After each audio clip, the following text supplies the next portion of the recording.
আমাদের সব কিছু ফেরত পাচ্ছি।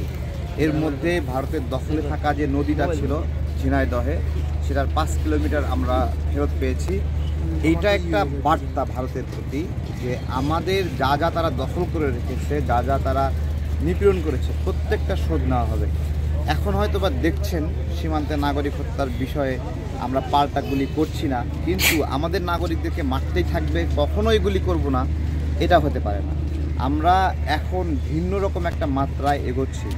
এবং আগে দেখেন সীমান্তে কাঁটাতার দেওয়ার বিষয়ে ভারত যখন ইচ্ছামতো কাঁটাতার দিচ্ছে, শেখ হাসিনার সরকারের পক্ষ থেকে কোনো ব্যবস্থা নেওয়া হয়নি। কিন্তু আজকে প্রত্যেকটা সময় যখনই তারা তৎপরতা দেখাচ্ছে যে এই কাঁটাতার দেবে, এই কাঁটাতারগুলো দেওয়ার ক্ষেত্রে তখনই আমাদের বিজিবি, আমাদের নাগরিকরা সবাই মিলে আমরা এটা প্রতিহত করছি।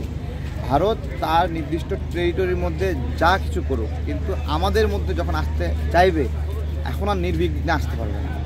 এবং দেখেন, সাধারণত আন্তর্জাতিক সীমার মধ্যে 300 মিটার হলো দুই দেশের কেউই, মানে এই দেশের 300 মিটার, ওই দেশের 300 মিটার, 600 মিটার নো ম্যানস মানে ল্যান্ড হিসেবে থাকবে।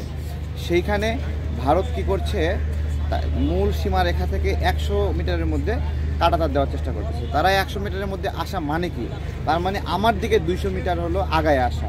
এটা তো আমরা মানতে পারি না, আমরা এটা করতে দিচ্ছি না। এবং আমরা এমন একটা পলিসি ডেভেলপ করছি, আমরা রাজনীতিবিদদের সাথে কথা বলছি, বিজেপির সাথে কথা বলছি, যে আমাদের সীমান্তে নির্দিষ্ট এলাকার মানুষদেরকে আমরা ওইভাবে প্রস্তুত করব যে তারা যে কোনো সংকটময় মুহূর্তে সশস্ত্র বাহিনীর পাশাপাশি লড়াই যেন করতে পারে এবং তারা যেন নির্বিঘ্নে ভারতকে ছেড়ে না দেয়। এখন আর আগের মতো ভারত কমফোর্ট পাবে না। বাংলাদেশ ভারতের একটা বিব্রতের কারণ হয়ে থাকবে সবসময়।